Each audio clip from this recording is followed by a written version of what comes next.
All right, guys. So, obviously, as we're aware, we have a little bit of time off away from school. So, for us, being an art class, it's going to be a little bit more difficult for us to be able to finish projects and things. So, a lot of our art projects are going to take place on this pixel art website here. If you've had me before, you've probably experienced this, at least in some form or fashion.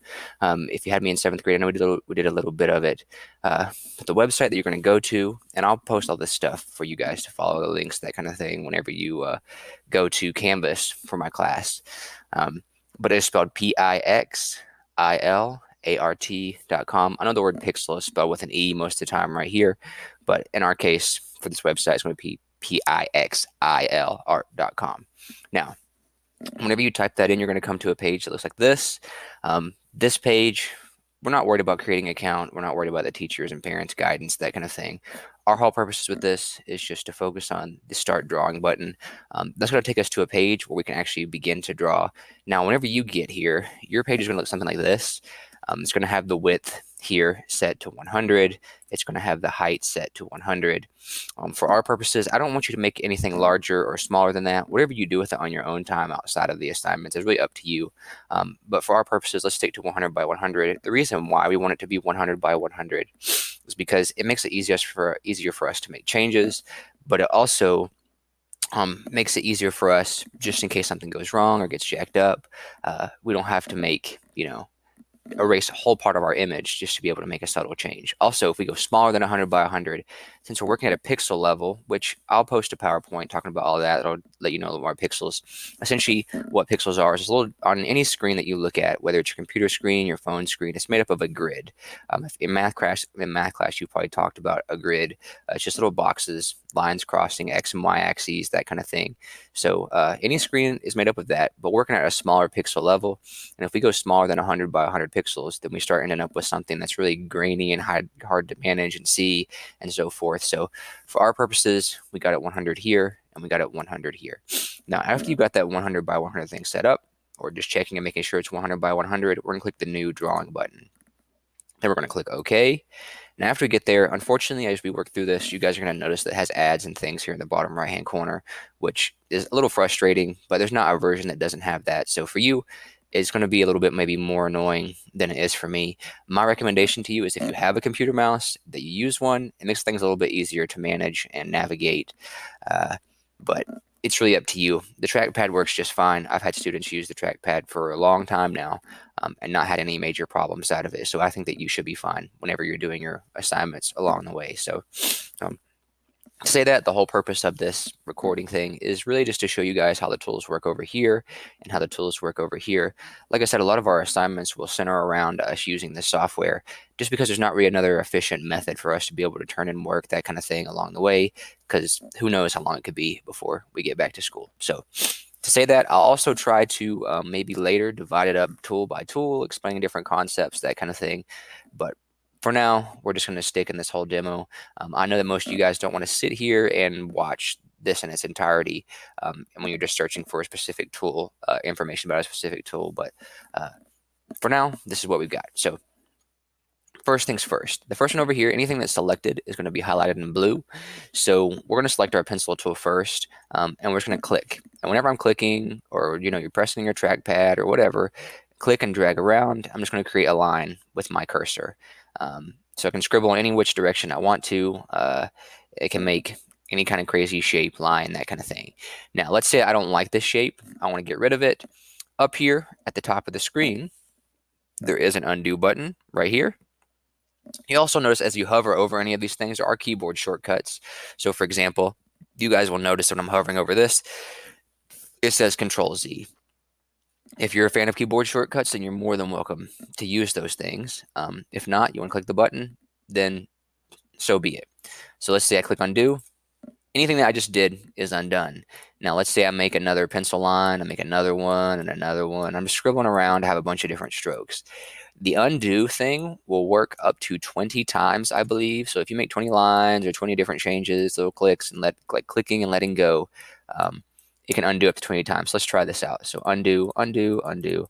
I'm going to keep clicking that, and we're going back and back and back and back, and it's getting rid of all of them. Let's say that I liked what I had, and I want to bring something back, or maybe I undid something by accident, or erased something by accident. If I go up here where it says redo, you'll notice that there it says Control Y. Again, it's up to you if you want to use those keyboard shortcuts. But for me, and for our purposes, I'm just going to use my mouse for now. Just click redo. So like I said, I can redo all that, bring it all back like that.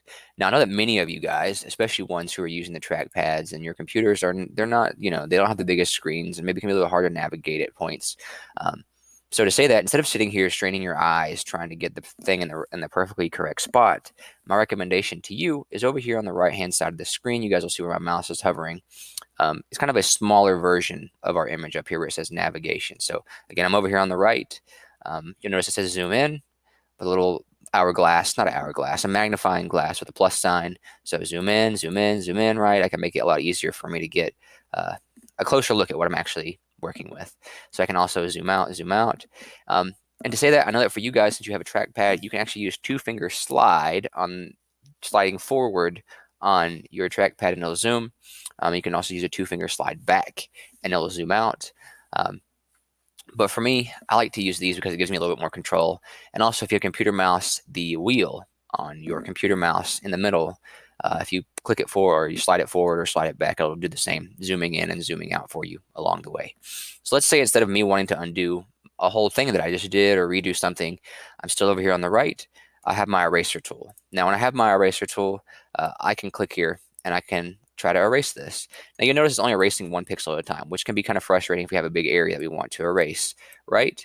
So over here on the right-hand side, this can save you a lot of time if you want to erase something that's large, or it can also save you a lot of time when you're using your other tools. So over here on the right, it says layers.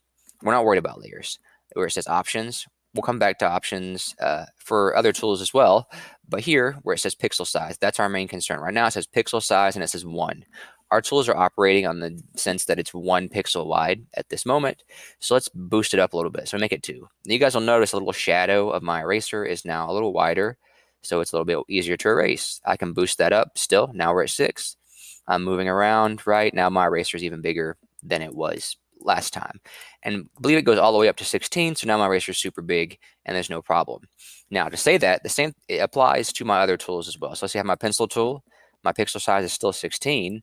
Now I'm drawing with a 16 wide pixel pencil tool instead. So maybe I want to undo that because I don't want that. I want to bring the pixel size back down for the rest of our demo. So the next thing here is the brush tool over here on the left side. For our purposes, just to make your life much easier, my recommendation to you is that you don't use this tool. So I'm going to make a markup here, and I'll use it kind of explain later on. But what it's essentially trying to do is just mimic what a brush might look like at a pixel level. Notice it's all like slightly different shades of gray. It looks kind of grainy and strange. If we work on a bigger canvas, it would be no problem, and it would look more like a paintbrush. Here, it's kind of like a random little smear on it, and it's not too visually pleasing. And you guys may find ways that work for you outside of this, outside of our assignments, or find ways to incorporate them. But it's really up to you and what you decide to do with it on your own time. But for my purposes, let's not use this because you'll just waste your own time in doing that, trying to undo things and change them. And I'll explain that later on. The next thing is the line tool. For me, I find that the line tool is a lot easier for us to use than the pencil tool to draw things. So let's say that I click and drag, right? I can click and drag, and when I'm clicking and dragging, as long as I'm not letting go, this line can go in any direction. So maybe I want a little bit more control over my line. Maybe I want to make a more complex shape. So you guys will notice that how am I making this shape? So what I'm doing is clicking, dragging, clicking, dragging, clicking, dragging, clicking, dragging. I have a little bit more control over the shape I'm making. If I was trying to make that same shape with the pencil tool, you guys will notice that it looks a little sad, kind of like a little potato or something. But to say that, it's up to you and what you use, but my recommendation is that you use the line tool to draw your more complex shapes with. It just makes your life a little bit easier in the long run. Now, this is also subject to the pixel size here. So if I go to pixel size, right, if I slide this up, and I'm clicking and dragging this, right, I'm working with a bigger line than I would be otherwise. So, you can change those kind of things as well with the pixel size, but I don't want that, so I'm just going to undo those last couple steps that I made there. So let's bring the pixel size back down. Now let's say that you want to sit here and you want to make a square, right? You understand how the line tool works. You say, okay, I can use 4 lines to make a square, right? That's great. Or if you want to save yourself some time, especially if you want to be more precise, my recommendation is over here again on the left, we have the square tool. If I click that, and now I can click and drag a square of any size, whether it's a rectangle or it's taller or skinnier or whatever, you may decide to use this as a foundation to build the rest of your drawing on top of or something, but I'll explain more about that on a later assignment here in the next couple of days, weeks, whatever, depending on how long we're out of school for. So I have my box. I'm clicking and dragging, right? I can save myself so much time not having to use the line tool. Again, this is subject to the pixel size change. So if I want to slide and move that, right, I can make my square thicker, whatever. But for me, I don't want that right now. Next thing is the circle tool. You guys will notice you already saw me try to draw a circle up here. It's kind of pathetic. So, it's kind of hideous looking. So the next tool is the circle tool. We're going to click over here, right? It's this tool right next to the square tool. If I click and drag, then I'm going to make a circle, just like that. We can, I believe, make ovals, but I'll show you guys how to do that in just a second. So for now, we're just making circles, making beautiful circles that are all totally even all the way around without using our pencil tool. Again, subject to size change with the pixel size slider over there underneath the options tab on the right. If you guys have any questions along the way, that kind of thing, obviously I'm not there to give you direct feedback, which is the unfortunate thing about not having art class in person. But if you guys want to send me a message or something on Canvas and you're really just finding it frustrating, then do that, and I'll do my best to try and explain it to you in some form or fashion, but we'll make it work out. All right, so the next thing here, we have all these shapes, and now we want to fill them in. Now you guys will notice when we make this yellow or make one green or whatever, over here on the right-hand side, no matter what I do, you guys are going to notice a little palette of colors here. So now to say that, we have a bunch of colors that we can select from. There's bunches and bunches. We could scroll all the way down. Now, as we slide through this, let's say I want to make this shape over here yellow. So I'm going to go up and I want to select the yellow. Now, if my yellow is selected, again, well, I didn't say this yet, but down here in the bottom left corner of the screen, you guys will notice that this is yellow. Let's see, I want to change this to green. So let's go back over here where it says green. Now you guys will notice how this changes whenever I click those colors. What it's doing is just selecting the color that I draw with. So again, I could draw with my pencil tool and that's green, right? I could draw with my line tool and that's green, whatever. But our purposes for this is the bucket tool. And the bucket tool is going to save you lots of time. What I see a lot of people do when they're just learning how to use this kind of stuff is they take the pencil tool and literally will sit here and they'll try to color in this whole thing, wasting their sweet time, having a hard time staying inside the lines. Don't do that to yourself. So what I would do, click the bucket tool, and as long as the shape is closed, like it has no openings in the border, right? This is a closed shape. All these are closed shapes. If I click inside this with my green selected, it fills it in green. And maybe I want to fill this shape in yellow. So I click inside it, it's yellow. Now, however, if I have a gap or opening in my circle, let's say up here, I have a little hole, imagine it's like a cup of water. Whenever you poke a hole in a styrofoam cup of water or something, that water leaks out, it gets under the table until it hits another surface. So, if we had a bucket full of water and it was empty, or it had water in it and it was had a hole in it and it was leaking out, eventually when it hits the wall, it's going to stop. So let's imagine I take this orange, right, and click inside this circle. This is opened, and I have my bucket tool. Click in here. So you guys will notice how it has gone around everything that's a closed shapes. Like in here, it's still open. I also forgot to mention, this gray and white checkerboard is not what's actually there. There's not gray and white colors speckled back and forth all the way across this. This is just an indication that there's nothing there. It's totally empty. There's no color. There's no anything. It's just the way that they visually represent the fact that it's transparent. There's nothing there at all. So although it may be your first inclination, do not make the background white. Otherwise, you'll find it to be a lot more frustrating than it should be. So just, if you want something to be empty, just let it be empty like this. Speaking of making things empty, let's say you have a color in here, and I know that most of you guys will say, oh, white is going to be empty. That's what I think of when I think of empty color.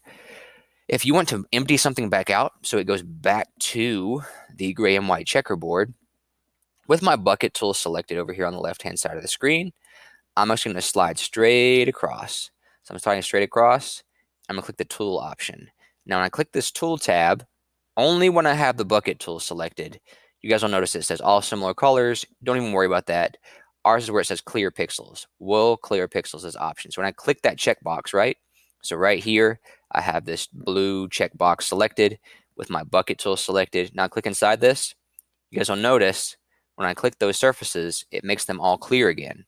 However, you need to make sure you unclick this before you start trying to fill other shapes in. Otherwise, it's just going to empty everything out, and it'll be a waste of your time in the end. So just make sure you unclick that whenever you want to start adding colors to things again. So let's say I do want this to be orange, or I do want this to be this color, and I do want this to be this color, and so forth, or whatever.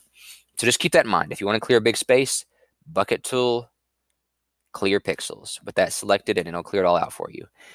Now, to explain why I don't want you guys to use the brush tool, you may have noticed something whenever I filled in the whole thing earlier, how it didn't fill in all this up here. So let's say I want to change the whole color of this shape. Let's say I want to make it blue. So I click inside that, you guys will notice there's all these little speckles and spots. There's parts it didn't get. And whenever I click on this, it literally is filling it in 1 pixel at a time. So the reason why that is because, again, it's trying to represent what a brush looks like at a pixel level. And that's hard for it to do, but also for us, if we want to change the color of this, we literally have to sit here and fill in every single pixel like this. So my suggestion to you is that you would use the line tool instead, and maybe that this is, a larger line like this, and then I want to change the color of it. So maybe I want to make it orange or something. You'll notice when I click inside this shape, it changes it all. It doesn't leave these little speckles and spots left behind. Again, that's just a waste of your time. So my recommendation is that you don't use the brush tool. The next tool next to that, this is the color picker tool. Now, a lot of students don't use this one, but I think it'll save you a lot of time in the long run. So over here on the far right-hand corner of the screen, right, we have all of our colors. Now, sometimes maybe you'll choose like this kind of color or something, and you scroll down through all these other colors, and you have a hard time figuring out where your other color is. So let's say I filled this in. Then maybe along the way, I select a different color. So now I have purple, but instead of me going back over here, scrolling through this, tediously trying to find the exact color that I had before, what I can do, again, if you'll pay attention down here in the right and the left-hand corner of the screen where this purple is, where my cursor is hovering, if I go here and I click the color picker tool, essentially what this is, it's kind of like, imagine an eyedropper. Maybe you guys have used this kind of stuff whenever you're in science class, or just use an eyedropper with something else. But when you squeeze a little bulb on the top of the eyedropper, what it does is you stick it in water, and it sucks water up into it. So imagine that same kind of thing. So I want to suck this color up into this. So with this selected, again, paying attention to what's happening down here too, you guys will notice with click, it's now sucked that color up, and I have access to that color. Or maybe I want to find this orange. So over here, I click color picker tool still, and I want to suck it up. So now again, it's changed it to that. Make sure you click off of this afterwards. Otherwise, you're going to end up just selecting whatever color comes next and not being able to draw or do whatever. So again, I have this orange now, right?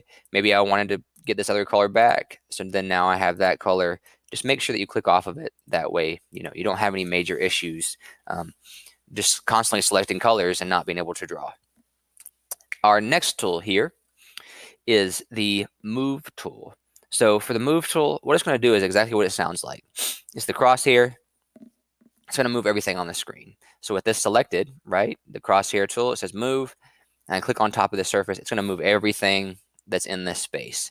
Now, I know that many of you will say, well, I want to move just this box. So you get the move tool, right? You want to move the box. Uh-oh, I'm moving my box. So you move it over here, you let go, and you bring it back. Okay, you're chopping all this stuff off. Anytime you let go of stuff on the edge of a screen, there's nothing here for it to sit in, within, whatever. So it's just going to chop it off. So I'm going to undo this a few times and bring all my stuff back. So let's say we want to move or transform just this little box. I'm going to move it somewhere else. So the move tool is used to move the whole surface of all your drawings and stuff that are on the canvas. Now, for us, to move one little thing, the select tool here, if I click this is the same thing as if you were clicking and dragging on your desktop and selecting icons. I'm sure that many of you guys have done that kind of thing before. I know I did it whenever I was a little kid, so I don't think it's a unique experience just to me. So with this select tool selected, I'm now going to click and drag around this box. And I now, with it selected, can move this independently. So you may wonder, how did I do that, right? So let's click off of this. With my select tool selected, I'm going to click, drag, and I'm going to let that go. Now you guys will notice that there's some options hovering over here. If I hover over that option, it tells me what it's going to do for me. So in our case, it says copy, right? Or it says paste, or it says cut, or it says whatever. It's really up to you. So let's say I have this selected, and now if I just click on top of that shape, right? So it's already selected. I just click on top of that shape. I literally can move it anywhere else. Now, the main issue that students run into with this is that they fill this whole background in. So let's say if I go and I make my background, let's make it, I don't know, let's make it this color just for the sake of our demo. So now I fill this whole background in. Now with this select tool selected, I go to click and drag around this. I want to move just this orange box, right? And you have all this purple in the background around it. It's going to take that with it. So my recommendation to you, until you're ready to like put all the colors in your piece, I would wait to put the color in the background to the very, very, very end. And the reason why is because if you want to move pieces and parts around, it's much easier for you if you just wait to do the background until the very end, because you're not moving all this extra color having to go over top of things. So to say that, let's undo that for us. Now, also with the select tool, they've added some new options here. Maybe since if you guys had me last year, there's a little like circular things that are on the edge of our selection. What that lets us do is transform our shape, make it bigger, smaller, squattier, whatever. And it looks fine with shapes that are squared or have solid edges. When we start messing with shapes that are a little bit stranger, let's say like we were to mess with this shape. So I'm going to select just around it, right? And I start to transform it. Things start to get a little strange, and they get transformed or made weird, and pixels get lost. That's just because we're working at such a small pixel ratio. It's hard for it to kind of process the space between. So it's having to cut things out. So if you want to size or resize or change things, then that's really up to you. But you're going to have to go in and fill in the edges to make it look a little neater. And let's say that I want this shape. So let's say here, I want to take my square, and I want to copy it a bunch of times because I want a bunch of squares on my piece. So either up here where it says select with your thing selected, this is a little bit more extra effort. Click select, and there's all your options here: copy, paste, cut, whatever, etc. For us, I'm just going to go over here this little tab that's hovering out next to mine, and I'm going to click copy. Now, when I click copy, essentially what it's doing is pasting it to a location or copying it to a location that we cannot see. So then what we have to do again is click and drag with our select tool, and then with this thing opened, right, we're just going to click paste. And clicking paste like this. Now, something that may be shorter for you that makes your life that will make your life much easier instead of having to click and drag continuously is you'll notice where if I hover over paste, it says Control V. These things are not far from each other on your keyboard. If you click Control and V at the same time, literally I can click it a million times and I'm just pasting in. So I am clicking Control V on my keyboard. It just saves you lots and lots of time. Maybe you want to use the Control C tool here to copy things. That's up to you. Again, you can Control Z. Again, if I hover over this, make yourself acquainted with the keyboard shortcuts if you want to do things a little bit faster. If you don't want to, that's up to you. But after you get the hang of it, it'll make your life much easier. Because again, we don't know how long we're going to have to be working online by itself. So find ways to save yourself some time. That way you have time to do what you want to do outside of school as well. So let us, oh, well, I should mention, you can also cut things out. So let's say I don't want all these shapes down here because I want to show you what else the tools can do. Click and drag around that. Again, if I'm hovering over that, I can either click that button, Control X, whatever, and it's going to cut all that stuff out. Now, if I want to bring that back, I can Control V, and it'll bring up back what I just cut out. But again, if you decide to use those tools, then the keyboard shortcuts, that's up to you, really. So the next thing here is the text tool. So I could sit here and I could try to write my name out with the pencil tool or the line tool. So like, let's bring our pixel size down, and I wanted to write my name out. So I want to write down Hilton, right? And it's looking pretty sloppy and kind of crazy looking. It's not that, not that great.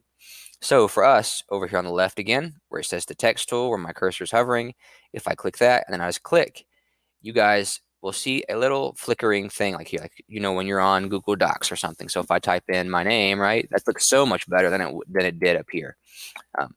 If you want to make the text bigger than that, I'm not sure if you can. Let's give it a try. So if I click over the select tool around it, all right, so we can stretch things out. So if you want to make the text bigger, you have that option now.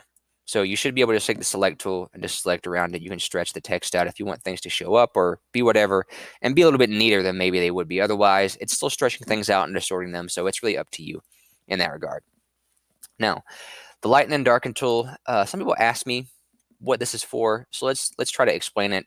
I wouldn't use it unless you're just really familiar with this software, which before this old virus situation is over with, you may be very familiar with this software. So if I left click on my keyboard, or not my keyboard, on my trackpad or my mouse or something, then it's going to make things darker. So you notice how it's making it darker in this image. If I let go and click on top of that, it's going to keep making that darker.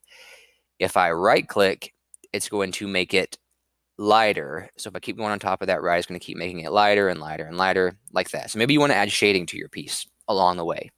That's great, but it makes things harder later. So like if I want to change the color of this, right, this is a different color now because it made it slightly darker. So my suggestion is that you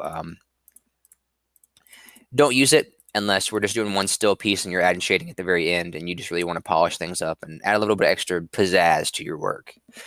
The next thing is the Dithering Tool. I'm not going to explain what purpose this serves. Most pixel artists really do just use it for shading and color transitions and gradients and things.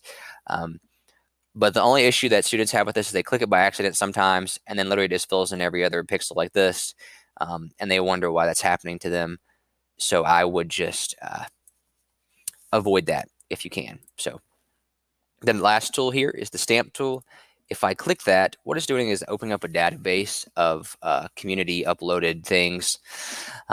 So whenever you go to that, we're not going to use any of these in our pieces. And the reason why is because you're not learning anything from this. So, I can type in like hat. So if I type in the word hat, I get some options. I get Mario's hat. I get a potato with a top hat. So this, we got this little guy here. We can resize and change him, but he gets all distorted and strange. You notice he looks kind of possessed already because his eyes are white. And he gets weirder and weirder the smaller that we make him. So my suggestion to you is that you don't use these. I'll be able to tell if you've used them just because I know what you're capable of, and yours will probably look a lot nicer than some of the stuff that's on there. So don't use them. You'll lose points for that, but I just wouldn't use the stamp tool. Whatever you decide to do on your own time is up to you. So let's just cut this out. So don't use the stamp tool. Now the crop tool, I'm not that concerned about that either.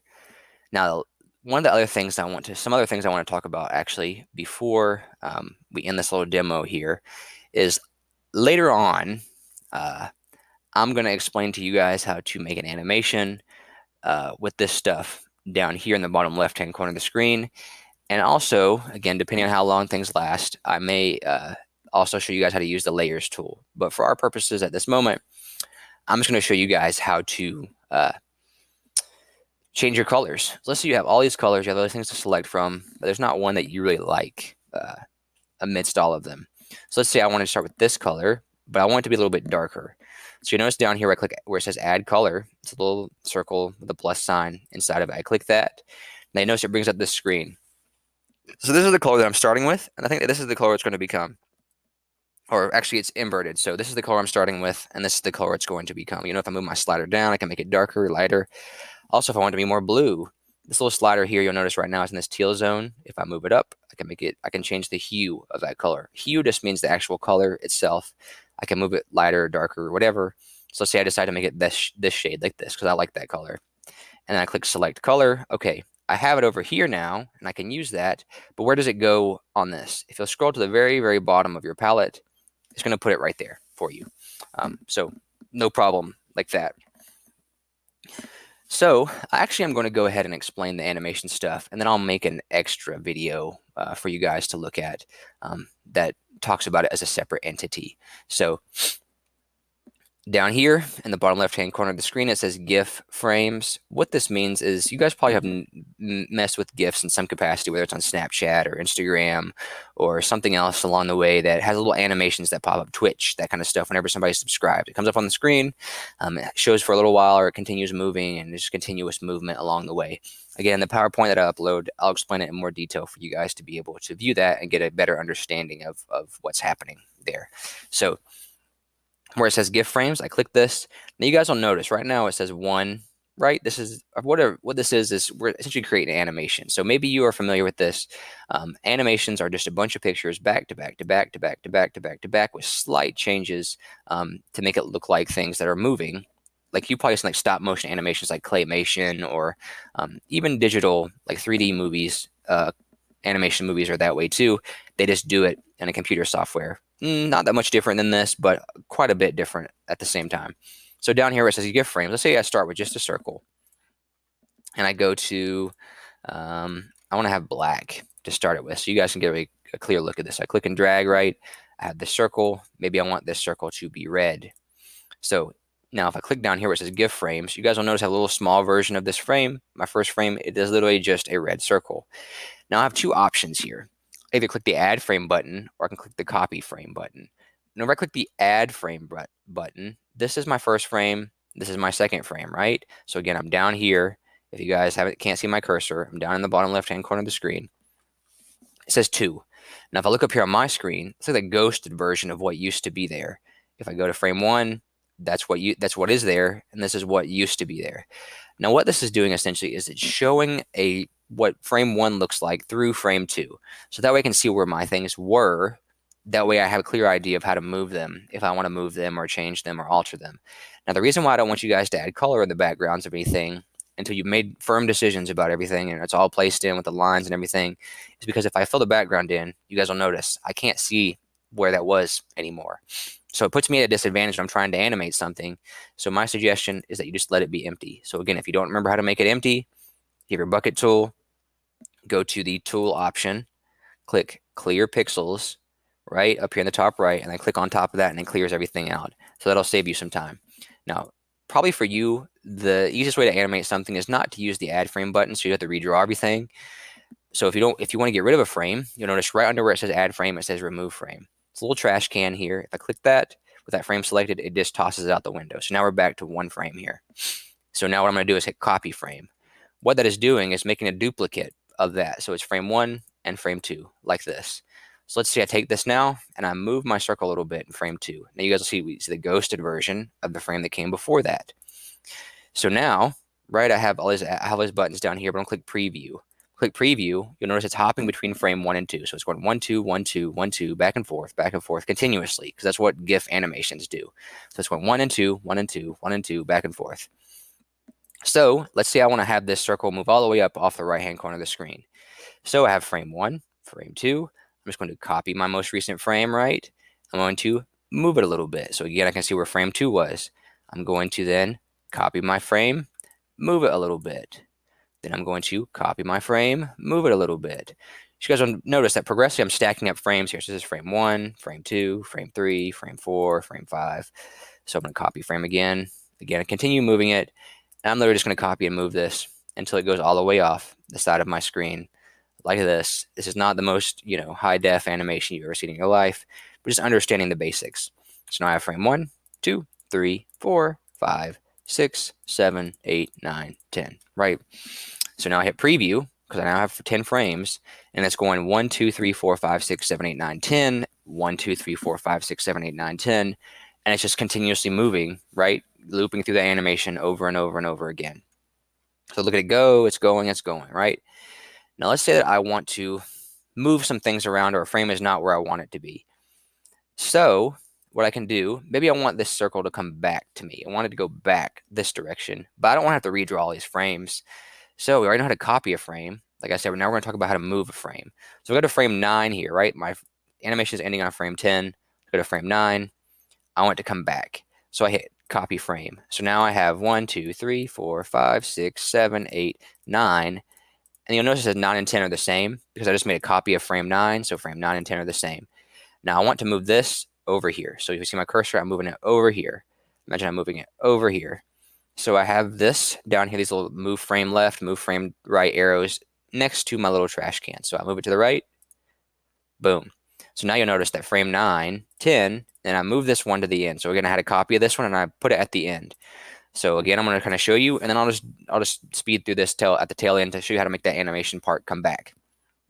So if I copy this frame, again, I have 2 copies or 2 of the same frames here. It only looks different because the frame before it is showing through on frame 8.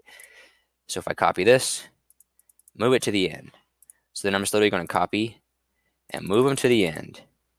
Then I'm going to copy, move it to the end. Now, I'm not expecting you guys to do this little thing here. I'm only showing you how this works. That way, later down the road, if we're still out of school then we can talk about the animation aspects of this.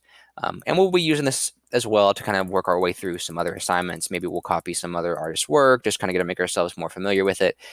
I know that some of you guys may not be the most fond of pixel art and digital art software and that kind of stuff, but given the circumstances, this is all we really have access to, so we don't really have another option here for you guys to be able to present your work to me. I would like to have you guys, use your webcams and stuff to take pictures of your artwork, but I know that some people's webcams are damaged and things are messed up and those don't take the best photos and so forth. And again, you're not there for me to give you direct feedback and guidance along the way. So we're at a disadvantage here in the art class, but we're going to make the most of it. Obviously, things will get better, but we'll get there. So now I have a lot more frames, right? So if I go through all these, I click them all, just kind of give you guys a slow visual of what's happening. Again, I just copied this one and moved it, whatever, to the end. So now you notice I didn't draw anything new. I just copied things and moved them back to the end here. So now if I hit preview, right, my circle's going and coming back. And I didn't do anything other than just copy and move frames around. And whatever the assignment, I'll let you guys know in advance if we need to do some animation stuff to it.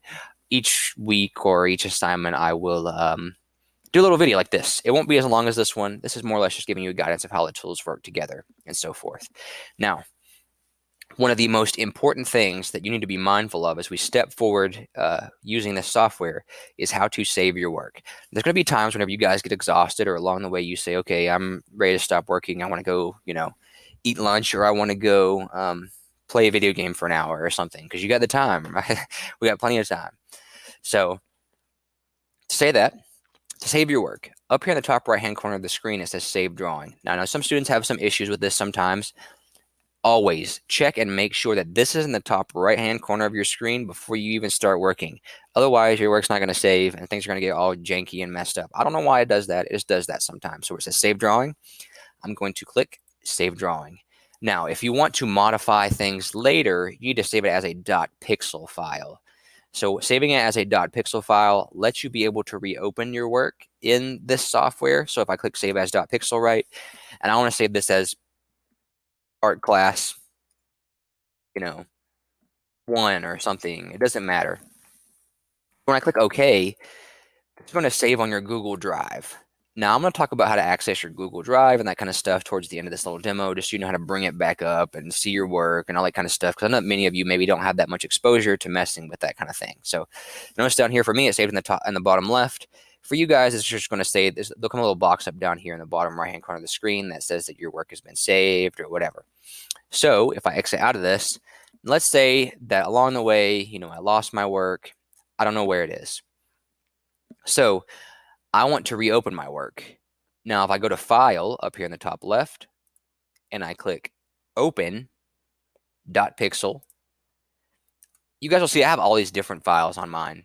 It's not beautiful, but just a bunch of examples I've made in the past. So I know for me, I don't know which one is the most recent one. So let's just click this one and click Art Class and click Open and click OK. Okay, let's try a different one because that wasn't the one that we wanted. So let's click Open, click OK. There we go. So what I did is I went to File, I went to Open, and it brought up my file. It's probably for you to be on Google Drive, and you have to go to Recent and all that kind of stuff to be able to open it. So now I have it on here. Now, let's say that later on, I want to save this as a finished animation, and I want to submit it to Mr. Hilton in the Dropbox on Canvas. So when it's finished, only when it's finished, it's finished, the animation looks nice and smooth, all that kind of stuff, is go to Save Drawing. You're going to go to Download. This is only when your animation is finished. So I'll say that again. You only click download.png.gif if your animation is finished. Don't save it as .pixel. Don't save it unless you're still working on it. And don't click download if it's not finished. Because if it's not finished and you try to download it like this, you won't be able to reopen it in this software. So you won't be able to reopen it in this software, and it'll waste your time. So do not waste your time. So for our purposes, your only concern is where it says GIF download. Do not worry about frames. Do not worry about layers. I'll say this again. Do not worry about frames. Do not worry about layers. You're just worrying about GIF download. And again, I'll break all this stuff down into separate videos a little bit later on so you guys get a clear idea, and I'll have all it available to you for easy access just in case you need access to a specific thing. just to make your life a little bit easier, because I know that all of you don't want to sit through a 30-minute video every time you want to find something. So with a GIF download here, right, it says width 100, height 100. That's the size we've worked at. That's actually very small. So what we want to do, I'll download one that's at that size. But for us to submit it to me, I would really like it if you guys would go to size out here next to GIF download and click 500 by 500. What that does is make it a little bit larger, and it makes it easier for me to be able to see it and give you a grade for it. So 500 by 500. Then I click download. You guys will notice a little percentage out here. That's how much it is towards downloading. Don't close this window before it's done downloading. Otherwise, again, you're wasting your time. So this is the 500 by 500 version, right? It's saved as an animation, and it's moving. It's doing what we want it to do. So what we want next is, I'll show you guys this in just a second. But what we want to not do is save it as 100 by 100. Just always make sure it's 500 by 500. So again, making sure you click that download button. You're not worried about any of this stuff over here. 0. Don't even worry about it. This is not your concern. Only GIF download and the word download all by itself after you've set this up to 500 by 500. So if you're curious of what it's supposed to look like, GIF download 500, 500, 500x 500, and you're clicking this download. I'm just saying that over and over again because whenever you submit your work to me, it needs to be larger just because it helps me out when grading. Obviously, we have to make some accommodations because we're at a distance here. But we'll do our best. So other than that, I think I've introduced all the tools and things to you. Sometimes whenever you guys come back to this and you reopen this pixelart.com website or whatever, this will show up immediately. You may say, well, that if it's doing that immediately, then I don't need to save my work. However, sometimes your computer dies and it gets reset, right? And it loses the files that have been downloaded to it. Or maybe you delete the browsing history because things are getting clogged up on your computer or whatever. Or sometimes your computer has a hiccup and it shuts off or has a crash or something along the way. So if that happens to you, chances are this is not just going to show up automatically. So always at the end of a session, at the end of drawing or working on your artwork, always click save drawing and then save as .pixel. So for now, this is how this software works. I'm going to actually make some other videos, just kind of clarify some things along the way. But I hope you guys are enjoying your time off. Stay well, keep healthy, and don't worry, we'll be back to school eventually. It's only a matter of time. But for now, this video is over with. I will post some separated ones just to kind of give you some clarity, and hopefully I can title those videos so it's very clear to you guys as to what we're doing and how we're going to use this.